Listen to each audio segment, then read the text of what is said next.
This video will show you how you can build an audience of buyers, get better and more qualified leads using your not only ads, but also organic content. Whenever I create content, whenever I tell my clients to create content, I always tell them, imagine your best client, your perfect client. Because when I think about my best clients, they have certain traits, characteristics, they have certain things in place, they have certain amount of success, they already have certain habits and understanding of what needs to be done.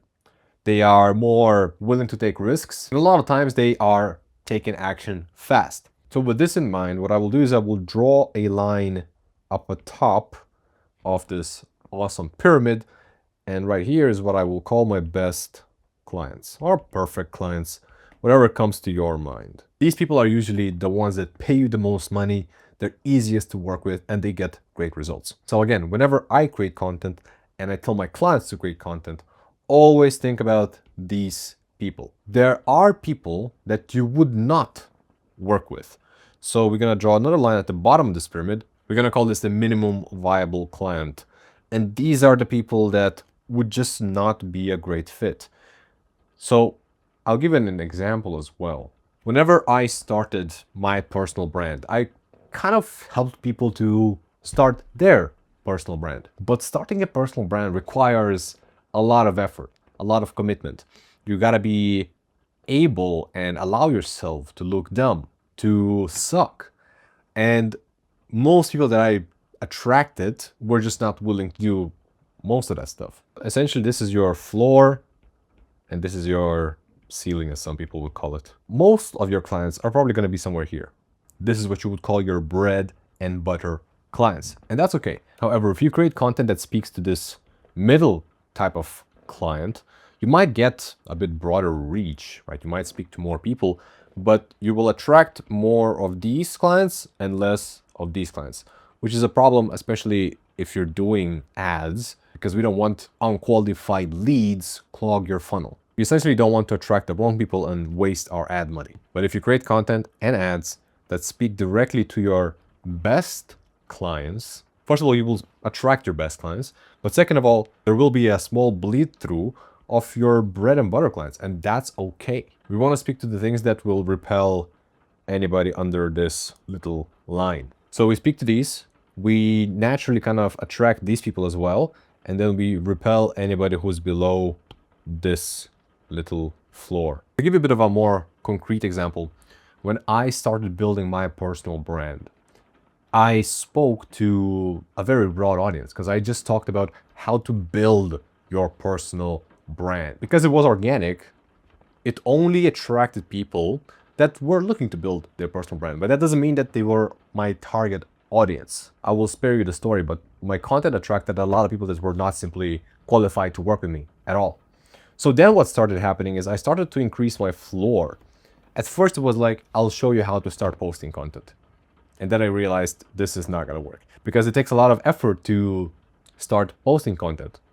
You're gonna look stupid. You don't know what to say because it simply takes a lot of work to just get into content creation, to build a personal brand. So then I raised my floor to help people get more views, to those who are already posting content. By the way, if you want to build your own ecosystem that takes people from cold to sold, down below you can find a wait list for the Context is Cash Syndicate. I only work with limited amount of clients every month. Once you sign up, you'll get an early invite when the doors open. Back to the video. It attracted a bit better people, but there was still a bleed through of the people that I didn't want in my ecosystem, in my world. After that, I started to raise my floor even more. I kind of started niching down, and I started to help people that already were posting content, but they couldn't convert people into clients. And there are many different problems. Why is that? But most of the time it comes down to an offer. Then I help people to craft their offer, get their first clients, and that was great. With each iteration, with each raising of the floor, it became more and more clear to me who were my best clients. So with the latest, you could say, raising of my floor, I looked at my best clients and I realized a simple thing. They already had a working offer. They already were making a decent amount of money. They were already posting content. They were simply looking for a more systemized approach to build a brand and get more leads and clients essentially coming to them, which is exactly what I help entrepreneurs do now.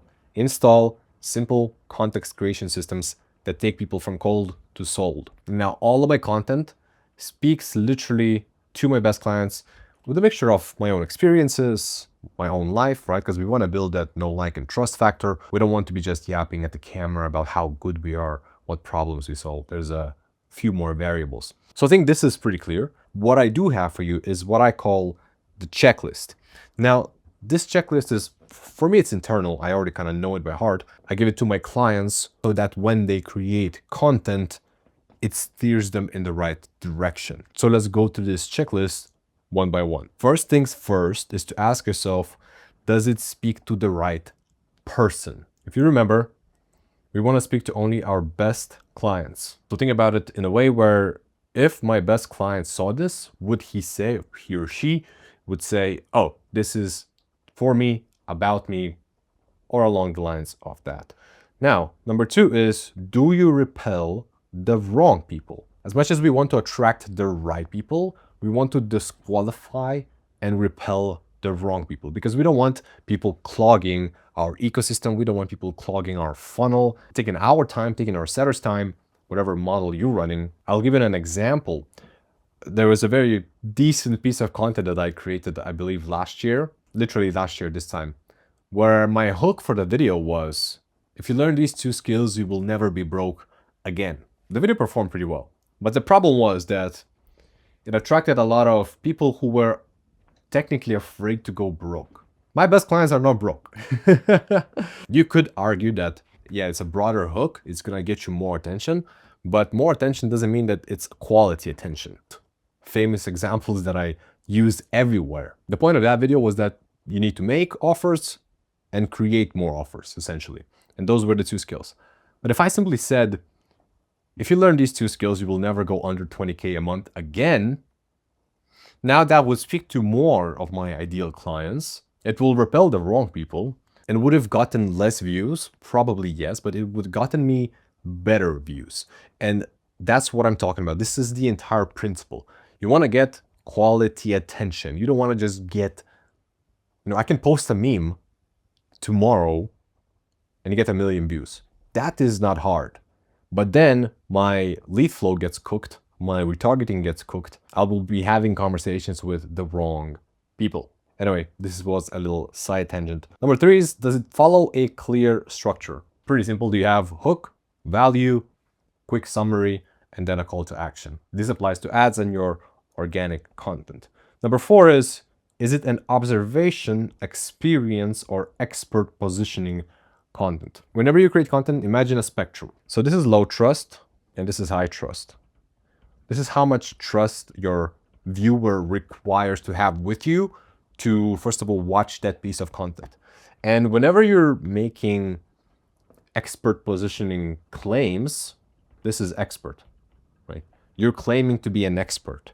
And this is observation. And here we have experience.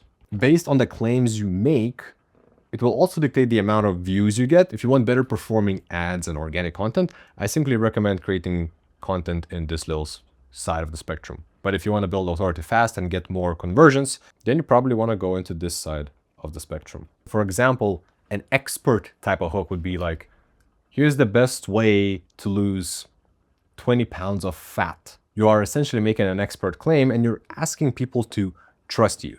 Don't forget, we are living in very low trust era, and trust is hard to come by. But that's what an expert hook or statement would sound like. Then we have experience. A lot of my best performing content was actually made from the experience point of view. For example, one of them was, I should not be sharing this with you, but there's a new AI tool in town.